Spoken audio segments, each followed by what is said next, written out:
Recording by Alan Chant. Sailing Alone Around the World by Joshua Slocum. Chapter 9.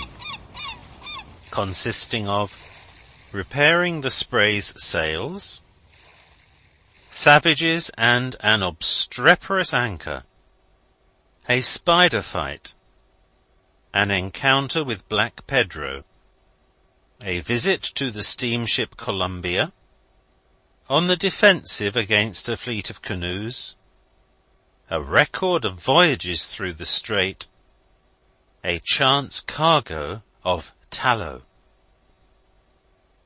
I was determined to rely on my own small resources to repair the damages of the great gale which drove me southward towards the Horn, after I had passed from the Strait of Magellan out into the Pacific. So when I had got back into the strait by way of Coburn Channel, I did not proceed eastward for help at the Sandy Point settlement, but turning again into the northwestward reach of the strait, set to work with my palm and needle at every opportunity, when at anchor and when sailing.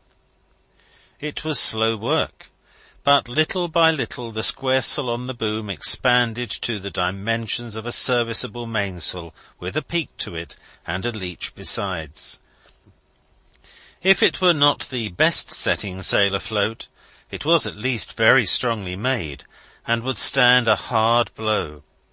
A ship meeting the Spray long afterwards reported her as wearing a mainsail of some improved design and patent reefer, but that was not the case. The Spray for a few days after the storm enjoyed fine weather, and made fair time through the strait for the distance of 20 miles, which in these days of many adversities I called a good run. The weather, I say, was fine for a few days, but it brought little rest. Care for the safety of my vessel, and even for my own life, was in no wise lessened by the absence of heavy weather. Indeed, the peril was even greater, inasmuch as the savages on comparatively fine days ventured forth on their marauding excursions, and in boisterous weather disappeared from sight, their wretched canoes being frail and undeserving the name of craft at all. This being so, I now enjoyed gales of wind as never before, and the Spray was never long without them during her struggles about Cape Horn. I became in a measure inured to the life, and began to think that one more trip through the strait, if perchance the sloop should be blown off again, would make me the aggressor, and put the Fuegians entirely on the defensive. This feeling was forcibly borne in on me at Snug Bay, where I anchored at grey morning after passing Cape Froward, to find, when broad day appeared, that 2 canoes which I had eluded by sailing all night were now entering the same bay stealthily under the shadow of the high headland. They were well manned, and the savages were well armed with spears and bows. At a shot from my rifle across the bows, both turned aside into a small creek out of range. In danger now of being flanked by the savages in the bush close aboard, I was obliged to hoist the sails, which I had barely lowered, and make across to the opposite side of the strait, a distance of 6 miles. But now I was put to my wits' end as to how I should weigh anchor, for through an accident to the windlass right here I could not budge it. However, I had set all sail and filled away, first hauling short by hand. The sloop carried her anchor away as though it was meant to be always towed in this way underfoot, and with it she towed a ton or more of kelp from a reef in the bay, the wind blowing a wholesome breeze. Meanwhile I worked till blood started from my fingers, and with one eye over my shoulder for savages, I watched at the same time, and sent a bullet whistling whenever I saw a limb or a twig move, for I kept a gun always at hand, and an Indian appearing then within range would have been taken as a declaration of war. As it was, however, my own blood was all that was spilt, and from the trifling accident of sometimes breaking the flesh against a cleat or a pin which came in the way when I was in haste. Sea cuts in my hands, from pulling on hard wet ropes, were sometimes painful and often bled freely, but these healed when I finally got away from the Strait into fine weather. After clearing Snug Bay, I hauled the sloop to the wind, repaired the windlass, and hove the anchor to the hawse, catted it, and then stretched across to a port of refuge under a high mountain about 6 miles away, and came to in 9 fathoms close under the face of a perpendicular cliff. Here my own voice answered back, and I named the place Echo Mountain. Seeing dead trees further along where the shore was broken, I made a landing for fuel, taking besides my axe a rifle which on these days I never left far from hand. But I saw no living thing here except a small spider which had nested in a dry log that I boated to the sloop. The conduct of this insect interested me now more than anything else around the wild place. In my cabin it met, oddly enough, a spider of its own size and species that had come all the way from Boston. A very civil little chap too, but mighty spry. Well, the Fuegian threw up its antennae for a fight, but my little Bostonian downed it at once, then broke its legs, and pulled them off one by one so dexterously that in less than 3 minutes from the time the battle began, the Fuegian spider didn't know itself from a fly. I made haste the following morning to be under way after a night of wakefulness on the weird shore. Before weighing anchor, however, I prepared a cup of warm coffee over a smart wood fire in my great Montevideo stove.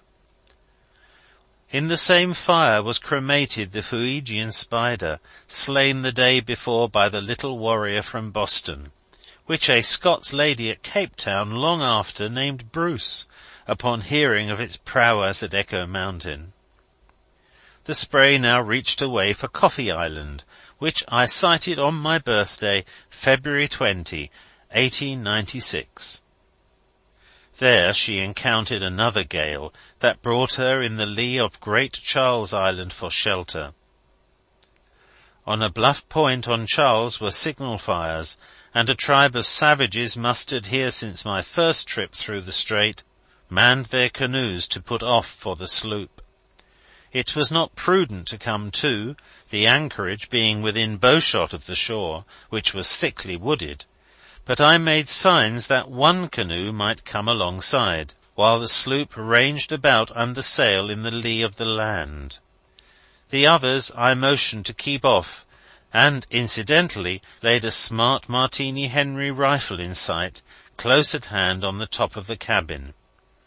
In the canoe that came alongside, crying their never-ending begging word, Yamaskuna, were 2 squaws and 1 Indian, the hardest specimens of humanity I have ever seen in any of my travels.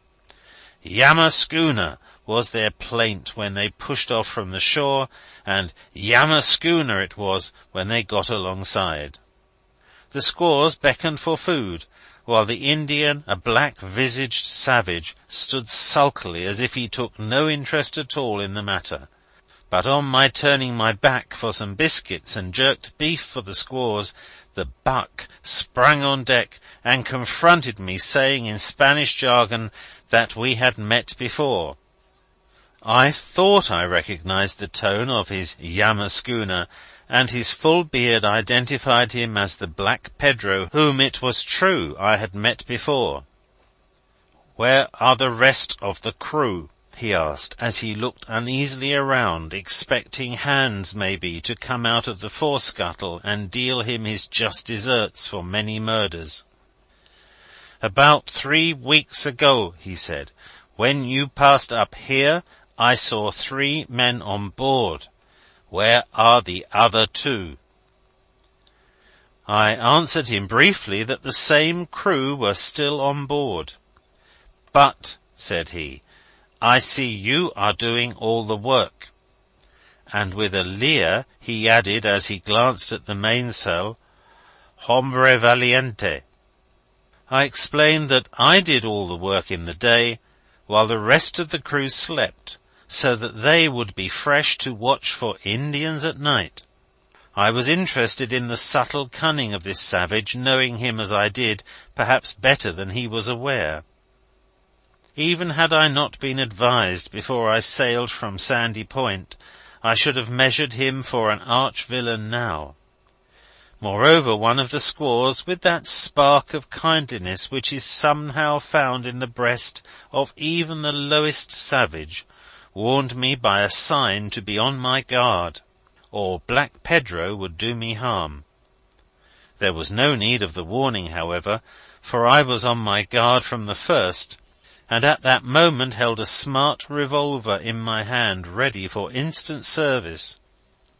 "When you sailed through here before," he said, "you fired a shot at me," adding with some warmth that it was muy malo. I affected not to understand, and said, "You have lived at Sandy Point, have you not?" He answered frankly, "Yes," and appeared delighted to meet one who had come from the dear old place. "At the mission?" I queried. "Why, yes," he replied, stepping forward as if to embrace an old friend. I motioned him back, for I did not share his flattering humour. "And you know Captain Pedro Samblick?" continued I. "Yes," said the villain, who had killed a kinsman of Samblick. "Yes, indeed. He is a great friend of mine." "I know it," said I. Samblick had told me to shoot him on sight. Pointing to my rifle on the cabin, he wanted to know how many times it fired. "Quantos?" said he. When I explained to him that the gun kept right on shooting, his jaw fell, and he spoke of getting away. I did not hinder him from going. I gave the squaws biscuit and beef, and one of them gave me several lumps of tallow in exchange, and I think it worth mentioning that she did not offer me the smallest pieces, but with some extra trouble handed me the largest of all the pieces in the canoe. No Christian could have done more.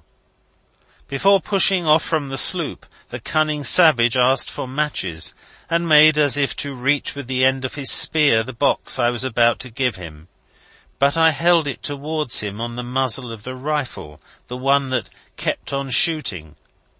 The chap picked the box off the gun gingerly enough, to be sure, but he jumped when I said, "Cuadeo, look out," at which the squaws laughed and seemed not to be at all displeased. Perhaps the wretch had clubbed them that morning for not gathering mussels enough for his breakfast. There was a good understanding among us all.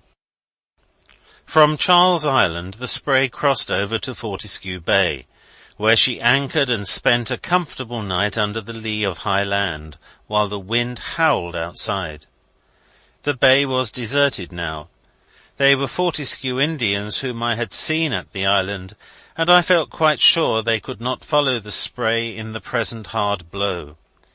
Not to neglect a precaution, however, I sprinkled tacks on deck before I turned in. On the following day the loneliness of the place was broken by the appearance of a great steamship making for the anchorage with a lofty bearing. She was no Diego craft. I knew the sheer, the model, and the poise. I threw out my flag and directly saw the stars and stripes flung to the breeze from the great ship.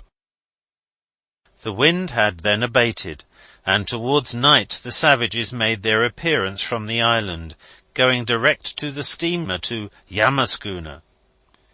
Then they came to the Spray to beg more, or to steal all, declaring that they had got nothing from the steamer. Black Pedro had come alongside again. My own brother could not have been more delighted to see me, and he begged me to lend him my rifle to shoot a guanaco for me in the morning. I assured the fellow that if I remained there another day I would lend him the gun, but I had no mind to remain. I gave him a cooper's draw-knife, and some other small implements which would be of service in canoe-making, and bade him be off. Under the cover of darkness that night I went to the steamer, which I found to be the Columbia, Captain Henderson, from New York, bound for San Francisco. I carried all my guns along with me, in case it should be necessary to fight my way back. In the chief mate of the Columbia, Mr. Hannibal, I found an old friend, and he referred affectionately to days in Manila when we were there together, he in the Southern Cross, and I in the Northern Light, both ships as beautiful as their names.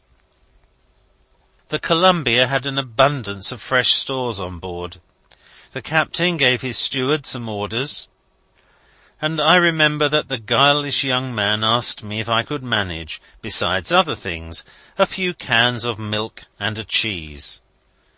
When I offered my Montevideo gold for the supplies, the captain roared like a lion and told me to put my money up.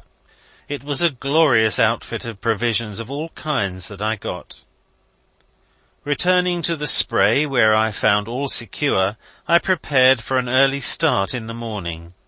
It was agreed that the steamer should blow her whistle for me if first on the move. I watched the steamer off and on through the night for the pleasure alone of seeing her electric lights, a pleasing sight in contrast to the ordinary Fuegian canoe with a brand of fire in it. The sloop was the first under way, but the Columbia, soon following, passed and saluted as she went by. Had the captain given me his steamer, his company would have been no worse off than they were 2 or 3 months later.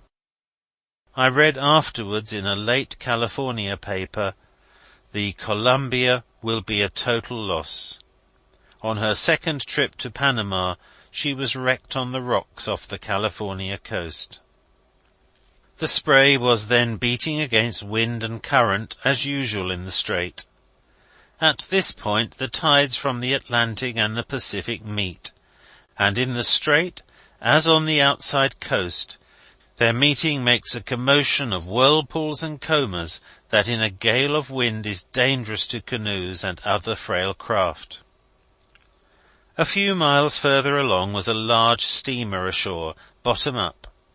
Passing this place, the sloop ran into a streak of light wind, and then, a most remarkable condition for Strait weather, it fell entirely calm. Signal fires sprang up at once on all sides, and then more than 20 canoes hove in sight, all heading for the Spray. As they came within hail, their savage crews cried, "Amigo, llama schooner! Anclas, aquí! Bueno puerto, aquí!" and like scraps of Spanish mixed with their own jargon. I had no thought of anchoring in their good port. I hoisted the sloop's flag and fired a gun, all of which they might construe as a friendly salute or an invitation to come on. They drew up in a semicircle, but kept outside of 80 yards, which in self-defence would have been the death line. In their Mosquito fleet was a ship's boat, stolen probably from a murdered crew. 6 savages paddled this rather awkwardly with the blades of oars which had been broken off. 2 of the savages, standing erect, wore sea boots, and this sustained the suspicion that they had fallen upon some luckless ship's crew, and also added a hint that they had already visited the Spray's deck, and would now, if they could, try her again. Their sea boots, I have no doubt, would have protected their feet and rendered carpet tacks harmless. Paddling clumsily, they passed down the Strait at a distance of 100 yards from the sloop, in an off-hand manner, as if bound to Fortescue Bay. This I judged to be a piece of strategy, and so kept a sharp look-out over a small island which soon came in range between them and the sloop, completely hiding them from view, and towards which the Spray was now drifting helplessly with the tide, and with every prospect of going on the rocks, for there was no anchorage, at least none that my cables would reach. And sure enough, I soon saw a movement in the grass just on top of the island, which is called Bonnet Island, and is 136 feet high. I fired several shots over the place, but saw no other sign of the savages. It was they that had moved the grass, for as the sloop swept past the island, the rebound of the tide carrying her clear, there on the other side was the boat, surely enough exposing their cunning and treachery. A stiff breeze coming up suddenly now scattered the canoes, while it extricated the sloop from a dangerous position, albeit the wind, though friendly, was still ahead. The spray flogging against current and wind made Bourget Bay on the following morning, and cast anchor there for the second time. I would now, if I could, describe the moonlit scene on the Strait at midnight, after I had cleared the savages and Bonnet Island.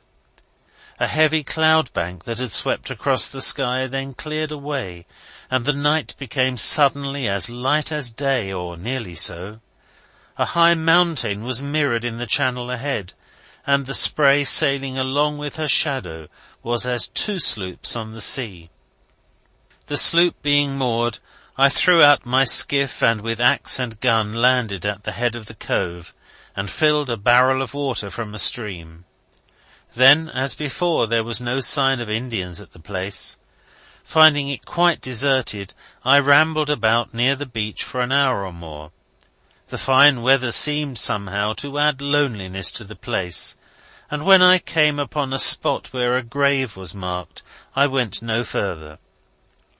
Returning to the head of the cove, I came to a sort of calvary, it appeared to me, where navigators carrying their cross had each set one up as a beacon to others coming after. They had anchored here and gone on, all except the one under the little mound. One of the simple marks, curiously enough, had been left there by the steamship Columbia, sister ship to the Columbia, my neighbour of that morning. I read the names of many other vessels, some of them I copied in my journal, others were illegible. Many of the crosses had decayed and fallen, and many a hand that put them there I had known, many a hand now still. The air of depression was about the place, and I hurried back to the sloop to forget myself again in the voyage. Early the next morning I stood out from Bourget Bay, and off Cape Quod, where the wind fell light, I moored the sloop by kelp in 20 fathoms of water, and held her there a few hours against a 3-knot current. That night I anchored in Langara Cove, a few miles further along, where on the following day I discovered wreckage and goods washed up from the sea.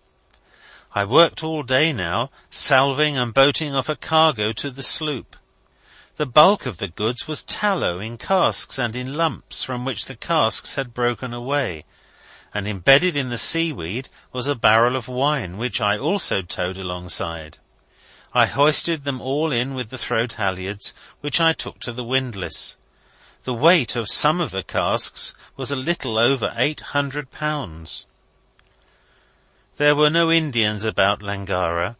Evidently there had not been any since the great gale which had washed the wreckage on shore.